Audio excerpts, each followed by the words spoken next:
I love a theme park, and in this video I'm going to share some weird and wacky videos that are going to make even the most hardcore theme park enthusiasts do a double take. So the first one on this list, and there's quite a few on this list from the UK, we're a weird bunch over here, but the first one on this list is that not only is there a Guinness record for the most naked people on a roller coaster, the UK's done it 3 times. So the first record was Nemesis Inferno at Thorpe Park in 2004. Then in 2010 there was a second record set at Adventure Island at Southend on green screen. And finally the most recent record, the current record, unless anyone's stupid enough to be on a coaster right now, bearing all, was at Blackpool Pleasure Beach on the Grand National in 2019. Let's just say that's an interesting ride. It's a little bit bumpy. And next up we have a ride that I've talked about in a couple of other videos before, and that is a ride that when it was still being constructed and the marketing team were doing their thing, they made it out that this was going to be so severe that you had to be over 16 and under 55, you had to sign a waiver, and you would only be able to ride it once per day due to concerns about emotional maturity and physical health. It was 13. Have you ever been on 13? Not a scary ride in the slightest. In fact, the marketing's way more creepy than the ride itself. It's a great ride, don't get me wrong. Family favourite. Waiver? Once a day? Also this ride, Alton Towers yet again, on I believe more than one occasion, on Friday the 13th, they've actually renamed the coaster to 14. Now one of the things that we're known for in the UK, or many of the parks in the UK are, is Halloween and Scarefest and the horror attractions, etc. The 2 parks that are well known for it kind of went off on a bit of a tangent. In 2007, Alton Towers decided to have scare rooms in the hotel. And you could sign up to be part of this, you obviously had to opt into it, but effectively, up until 2 AM in the morning, scare actors could enter your room. And there is video online of people walking into the bathroom and seeing a rather terrifying actor waiting for them in the bath. Funnily enough, this didn't last. Pretty sure it was a logistical nightmare to do this in a busy hotel. But yeah, no thank you. So the other park that did something rather just out there was Thorpe Park. For their Saw Alive experience, they actually invited guests to supply urine in the attempt to find the smelliest urine possible, and they were going to pay £500 to the winner. They even had urinals all over the place to let you give them samples. The park was quoted saying, "We want Saw Alive to be as authentic and terrifying as possible, to make visitors feel as if they are living in a real-life horror film. To do this, we really need to push the boundaries of what our guests experience from a sensory point of view." Are they taking the piss? I can't believe this one is real, but apparently it is. Thorpe Park, yet again, in 2009, released this advert.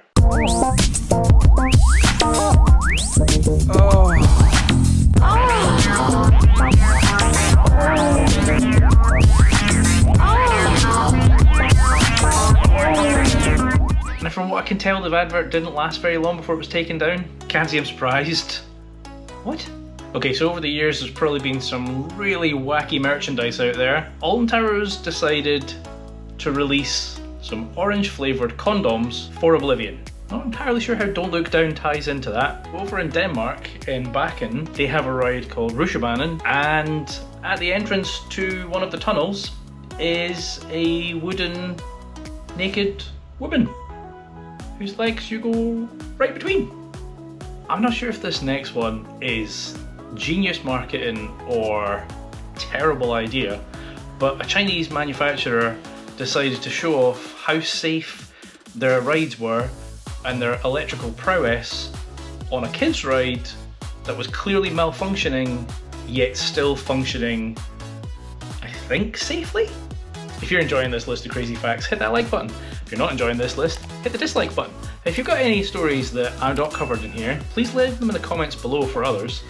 Massive shout out to Crazy Ass Moments in Theme Park History over on Twitter. Definitely go check them out. A lot of these stories came from there, and a few others that I have found on my travels. So I went to, where did I go? What's it called? I can't remember the name of the park. So I went to Park Warner this year, specifically to get on the new Gotham Escape ride. Fantastic ride. If you haven't been, thoroughly recommend it.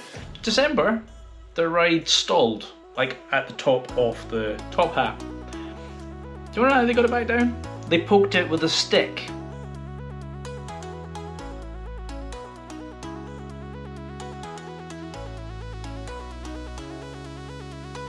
Sometimes, in fact many times, you've seen so far in this video, many times I think marketing just don't think.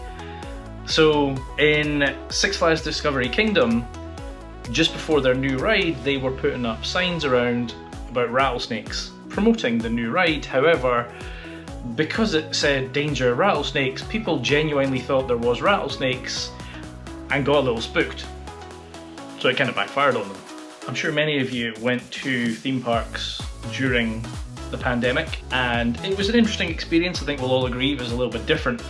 But Fuji-Q decided that they didn't want any of their guests to scream because they didn't want to spread the virus. And they wanted you to scream inside instead. They even released a promotional video showing some of their presidents and directors on the rides not screaming. Back at Thorpe Park again.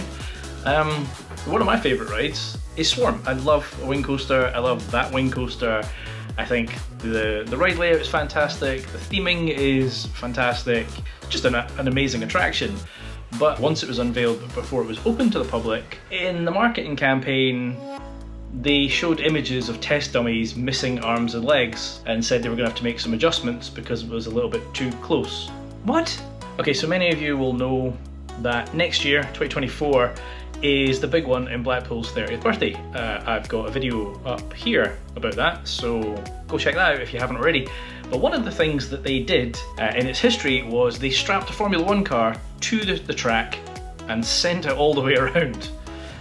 It's not the only time that a car has been strapped to a track and run around. In fact, Efteling, they attached a Porsche to Python and they sent that around as well. I went to Drayton Manor this year. I went on Shockwave. I was critical of the ride because I wasn't a huge fan. I think, as many of you now know, Shockwave as we know it is no more. Next year it will return with a new name, a new theme and sit-down trains. But in its earlier years when it was less rough, there was an enthusiast event where they actually allowed guests to get onto it, standing up, facing the wrong way, and go around the track backwards. Interesting idea. Now one thing, I love theme parks, and I'm prepared to wait a little while to get on a ride. And I realise some of the bigger parks, the Disneys, the Universals, they get some pretty long lines. I don't think anybody has ever seen anything like the first day of Hagrid's magical motorbike crazy creature adventure, whatever the hell that's called, the big long Hagrid ride. Opening day, queue time was 10 hours. 10 hours, one ride. Who would do that? Now this one, I'm gonna look really gullible here. This one I saw and thought, what the hell, until I realised the date. Efteling released a video showing that they were going to adapt their roller coasters to allow baby carriers so that your child could come with you on these coasters. Yeah, April 1st. Oops. Well, I hope you've enjoyed this list of interesting facts about theme parks. Definitely makes the UK and Europe look a little bit crazy. If you have, hit the like button, hit subscribe. Check out this video here. I have been Chris, you've been watching Coaster Dad. See you in the next one.